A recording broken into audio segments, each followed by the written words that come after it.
तिरंगा न्यूज, सत्य जनतेसमोर। कंटेनर व मोटरसायकलच्या भीषण अपघातात कासारी येथील 2 युवक जागीच ठार। साकोरा रयत शिक्षण संस्थेसमोर भीषण अपघात झाला असून कासारी येथील 2 युवक जागीच ठार झाल्याची घटना काल रात्री 8 वाजेच्या सुमारास पिलकोड येथे घडली।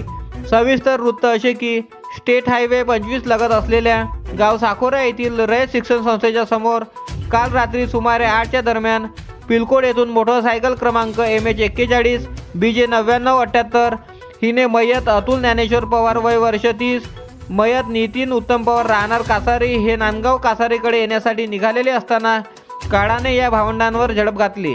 कंटेनर क्रमांक HR38 AC 6059 याला ओव्हरटेक करत असताना हा अपघात झाला। अपघात इतका भयंकर होता की आजूबाजूच्या नागरिकांनी एकच हंबरडा फोडला। स्थानिक नागरिकांनी आमदार सुहास अण्णा कांदे यांच्या कार्यालयाशी संपर्क साधून गौरव बोरसे यांनी तात्काळ घटनास्थळी धाव घेऊन पुढील उपचारासाठी नांदगाव ग्रामीण रुग्णालयात दाखल केले।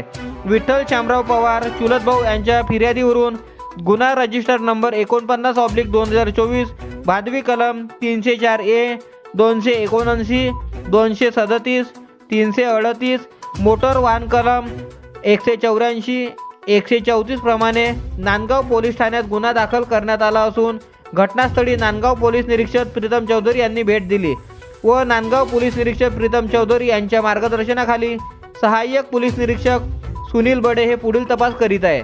ब्युरो रिपोर्ट तिरंगा न्यूज नांदगाव।